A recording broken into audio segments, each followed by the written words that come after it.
Hello, hello, hello. Hey, what's up? This is your man, Big Man Forever. This right here is Dez. This is Two Brothers Talking Ish. Today, we want to talk about the Ari Lennox situation. Now, Ari Lennox is a semi-successful R&B singer. She had a couple records. I'm not really a big. She says she's successful. You know, the records. That's what I'm saying. She's saying she's successful. If she's saying it, that means that the people. All right. Well, look. She's saying she's successful, so let's go on with what she's saying. Yeah, she's successful, and she got on this female type of oriented podcast. Now, there's nothing wrong with that. She was on there, and the question came up to the point where she felt like she finally came to a revelation in her life, and she feels like all the success that she has in music, all the success she has in life does not equate to her in her relationship. And she feels like, why is it so hard? She said she couldn't find a man. That's yeah, what she's single, but she said like, she couldn't find a man. And why is it such a turnoff for black men to deal with, or just men in general, to deal with women that are successful? And why is it such a pushback from men that they don't want to deal with career-oriented, successful, business-oriented women? Can I take this? Go ahead. Okay, check this out. This is for all y'all women out there who want to know why you having such a big problem, because I'm gonna give you a bunch of things in no order. It's gonna be about 10 different things, okay? First thing is, and it might only be just one. Oh, okay, well, here we go. The same way that you would say that men brag too much about the things they got, things they achieved, what this, that, and the other, you're doing the same thing. You didn't like it when men were doing it. So now it looks better when you do it? No, it don't. So that's why what you're doing is turning off men. Because the second thing is, a man don't want another man unless he's that way, okay? So if I meet a woman, I don't want a woman who acts like a man. So you feel like more successful women have more of a masculine? Yeah, they do. It seems like they're losing their feminine side. And I don't believe to be successful, you have to lose that. And they may say, oh, what do you mean feminine? Because I'm not cooking and cleaning and doing this and that. That's part of it. Let's be truthful, okay? That's part of it. I was talking to a big man right over here, and I said to him, what do you believe life is? Do you believe life is a negotiation? Until I was able to prove it to him, he was like, no, life ain't no negotiation. But guess what? It is. We negotiate everything with everybody. And I could give you a bunch of examples, but y'all not gonna like it. One, when you've been married for 15 years, and your wife say to you, hey, if you go out there and cut the grass, I'll give you a blowjob, or you can get some tonight. That is a negotiation for you to go and cut the grass so you could get some. There you go. All right? So, what the deal is that women have to understand is you could be successful. You could achieve all these things.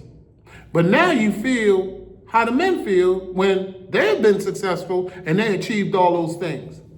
That's what you're feeling. And it don't feel good, do it? No, because I guess she was on the podcast talking about it. Yeah. Because if it felt good, she wouldn't have been talking about it. So if she wasn't single, she wouldn't have had it. That conversation would never came up. Right. But now you know how successful men feel. Now, there's one thing that I wanted to stress. You have a lot of women that's in that type of bracket and follow in that type of category as far as being successful women.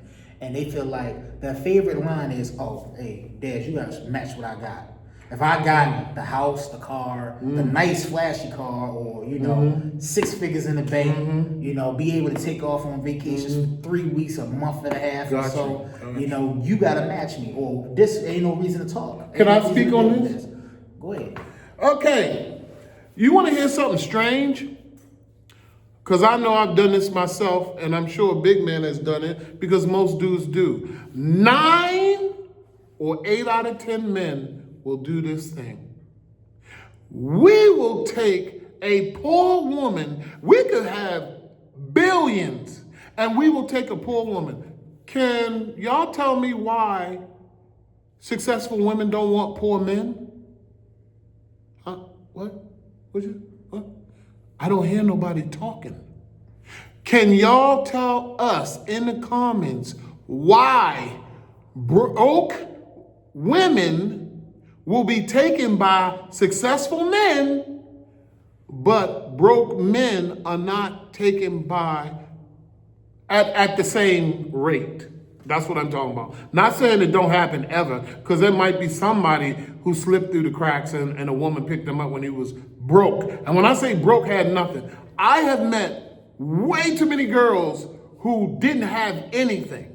Okay, what do you mean by don't have anything? Just a question. What do you mean? What I mean by not having anything, probably living at home with their mom, didn't have no structure. See, that's what good men bring structure to a woman. That's why she feels in the beginning, before she starts to get bored, she feels comfortable.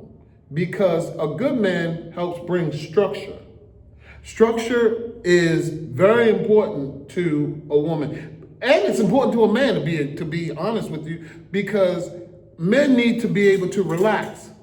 And if you don't have no structure, peace, and sustenance, then a man can't just try function. it.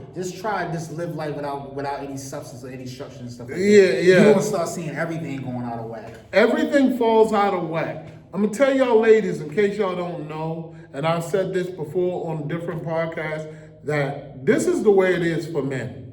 Men need three major things.